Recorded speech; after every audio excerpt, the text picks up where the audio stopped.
The legendary killer, known as Jason, was captured by the US government and held in a research facility. Since he can't truly be killed, scientists plan to cryogenically freeze him. One of the guards felt uneasy about Jason's stare and threw a blanket over his head. Meanwhile, Dr. Rowan argued with her boss. They decided that instead of freezing Jason, they'd send him to a lab to study his regenerative abilities and profit from them. Rowan believed this was a terrible idea, as it would allow Jason to continue killing, but her boss ignored her. Soon after, the lead scientist and a group of soldiers entered the room where Jason was. But when they removed the blanket, they found the guard's body trapped in the chains instead. At that moment, Jason emerged from his hiding place and began to mercilessly kill everyone in the room. The soldiers shot at him, but the bullets had no effect. Jason used various objects to kill, including the chains themselves. When the lead scientist tried to flee, Jason threw a tool at him, killing him too. Rowan was waiting outside and screamed when a soldier was thrown through the door. Just then, Jason appeared behind her. Rowan grabbed the soldier's gun and ran into the lab, where she hid and waited for Jason. When he entered, she pushed furniture and began shooting at him until she pushed him into a capsule. She then ran to lock him in. Rowan activated the machine, but as the cryogenization process began, Jason still managed to stab his machete through the door, striking her. This caused a machine malfunction detected by the facility, which activated a containment protocol. The cryogenic fluid spread through the environment, and Rowan also ended up frozen. 400 years later, Earth had become a post-apocalyptic wasteland.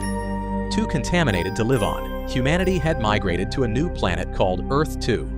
One day, Dr. Lowe and his team of university students visited Earth on an excursion. They entered the facility and opened the capsule, finding Jason frozen inside. They also found Rowan lying on the floor, perfectly preserved. The team decided to take both bodies to their ship.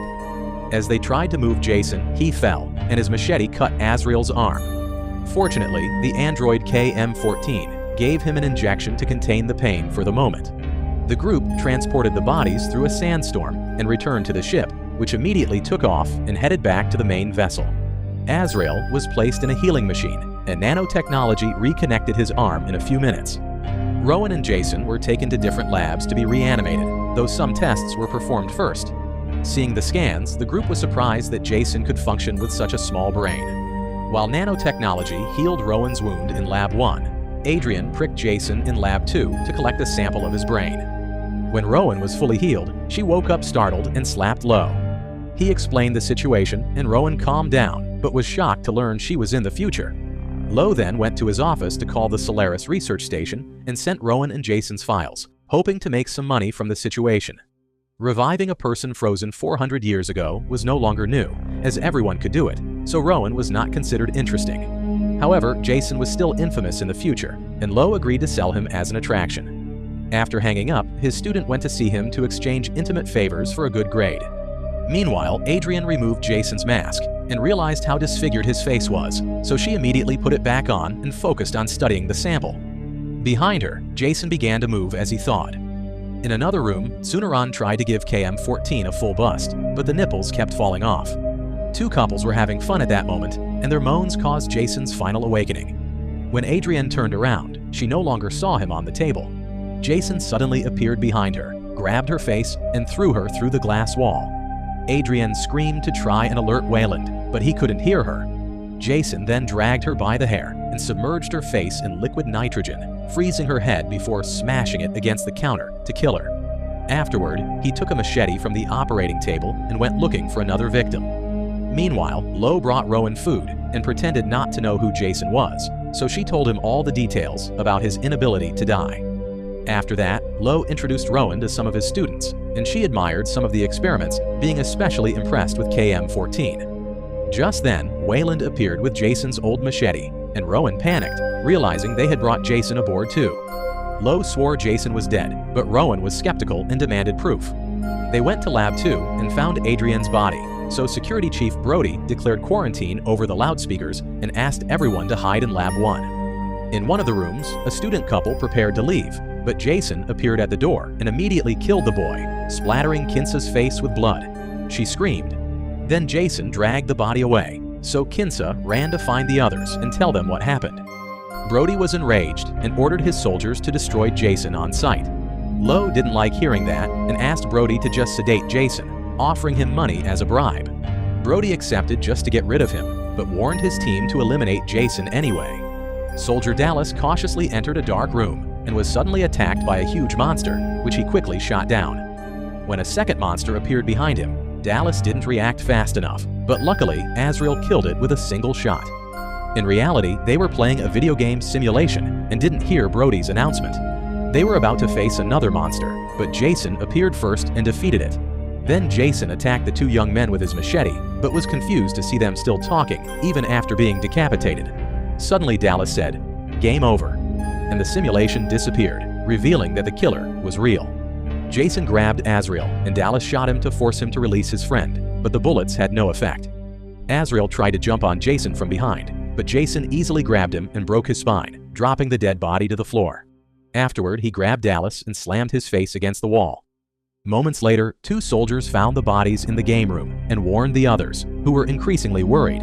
At the same time, Engineer Crutch worked at his desk with headphones on and didn't notice anything. Suddenly, he saw Jason approaching through the mirror, and before he could react, Brody and his soldiers appeared and ordered him to duck. They fired dozens of times at Jason, destroying half the room in the process. When the shooting stopped, they realized Jason had disappeared after Crutch went to Lab 1. The soldiers split up to search for Jason, believing he must be seriously injured. This allowed Jason to continue killing silently. First, he grabbed a soldier from behind and broke his neck in a dark corner. Then he found another soldier alone and attacked him with the machete. A fight began, and the soldier even managed to land blows.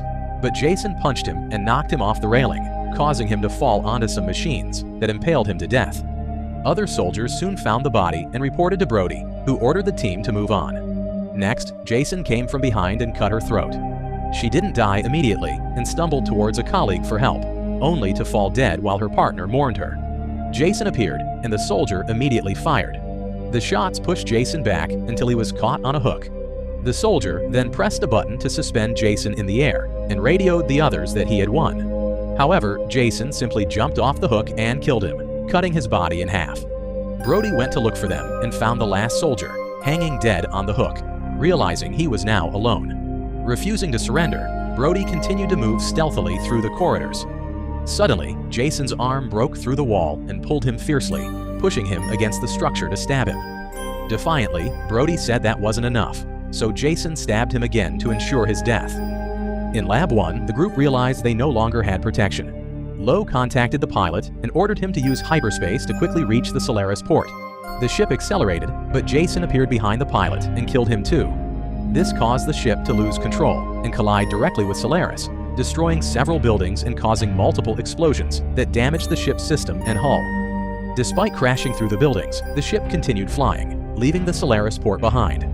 Lowe considered trying to pilot back, but they saw through the window that the port was exploding. All the students worried, so Lowe said they just had to wait for another ship since he had activated the emergency signal.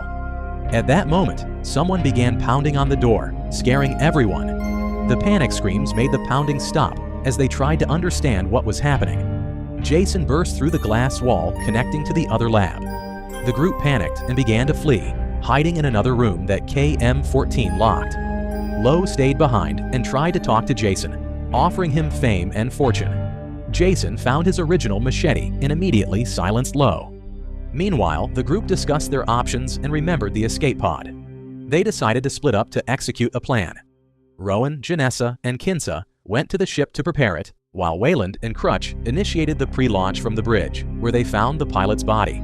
They needed to move the body and clean the control panel. Meanwhile, KM and Sunaran began collecting important parts for modifications and ended up kissing. Minutes later, Rowan saw another body that seemed to be alive and asked Janessa and Kinsa to go ahead while she checked. Rowan carefully circled the metal bar on the wall and reached for the body, discovering it was Brody.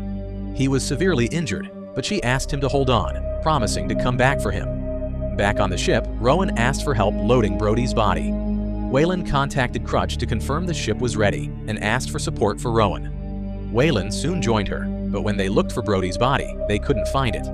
At the same time, Crutch was scared to see the pilot's head held by Jason. He managed to warn the others by radio before Jason pushed him against the power panel and electrocuted him to death. Hearing this, Kinsa panicked and closed the ship's door. Rowan, Kinsa, and Wayland begged her to open it, but instead, Kinsa launched the ship early. This caused it to collide with the main ship, killing Kinsa and causing even more damage to the hull. The trio tried to decide what to do, but Jason appeared and cornered them. Before he could attack, Sunaran arrived in time to show the improvements made to KM-14, who was now armed and ready to fight. Jason immediately threw his machete at her, causing her to fall to her knees in pain. Then Jason approached to finish her off, but KM-14 was faking and quickly opened fire, blasting him backward. She followed him with a great jump and continued shooting, alternating shots with some kicks. After shooting Jason for several minutes, KM-14 performed more incredible acrobatics and landed on him. She prepared to shoot him in the head, but Jason hit her and threw her away. As he was about to kill her, Brody appeared from behind and distracted him long enough for KM-14 to recover. With another weapon, she fired again and cut off Jason's arm while bursting through the wall, allowing her to kick him into Lab 1. Another shot caused Jason to fall into the healing machine. The fall caused a small explosion before KM-14 shot Jason in the head to finish him off. As a final touch, she threw the machete back into his body, thinking it was finally over. The group reunited and took Brody to another room to treat him. Brody was already 80% recovered when suddenly the ship began to shake, and Wayland realized the hull had been badly damaged. Just then, they received a call from another ship that picked up the distress signal and would arrive in 45 minutes. Unfortunately, the ship they were on would explode in less than 30 minutes, and an argument began about what to do. Observing the ship's map, Rowan realized there was an undamaged area that could be disconnected from the rest. While the group left to execute the plan, the machine in Lab 1 automatically activated and began to heal Jason, now forming a reinforced metallic body. Meanwhile, the group installed bombs in the corridors to separate the damaged area from the safe part. They did it in a few seconds, but when they finished, they found their path blocked by Uber Jason.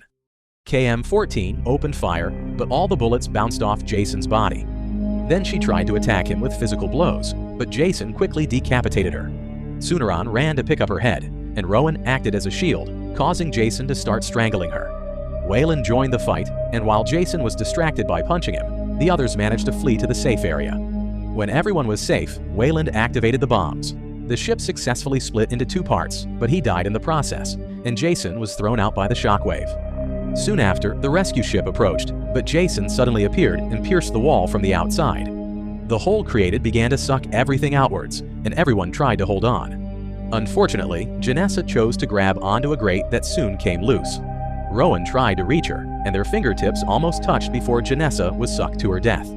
After that, Rowan, Brody, Sunaran, and KM-14's head reached another room and closed the door.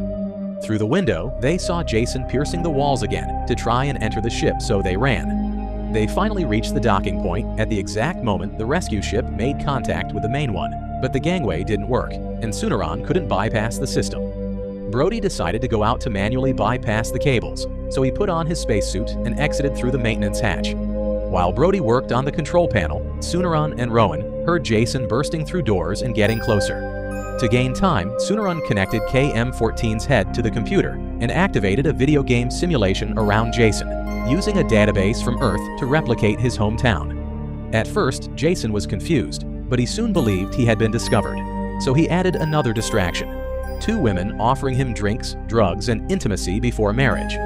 Jason hated all that, so when the women lay naked in their sleeping bags, Jason grabbed one of them and began to hit the other with her body. At that moment, Brody finally restarted the system and the gangway opened. However, by manipulating the cables, he caused an explosion in the room, ending the simulation. As Jason approached, Rowan and Sunaran ran to the rescue ship, but Sunaran realized they had forgotten KM-14's head. Rowan went back for it and ran to the bridge. Seeing Jason approaching, the killer tried to follow her, but Brody appeared and closed the gangway. The rescue ship couldn't wait any longer and took off while Brody confronted Jason directly, just as that half of the ship exploded. To Rowan and Sunaran's horror, the shockwave threw Jason towards the rescue ship. Fortunately, Brody was also launched in the same direction and pushed Jason away. Then Brody used Jason as a shield, and both fell together into Earth 2's atmosphere, burning completely. Rowan, Sunaran, and KM-14 finally relaxed, happy that it was all over. On Earth 2, a couple saw a shooting star falling into a lake and decided to investigate. That star was actually Jason's head, which might still be alive.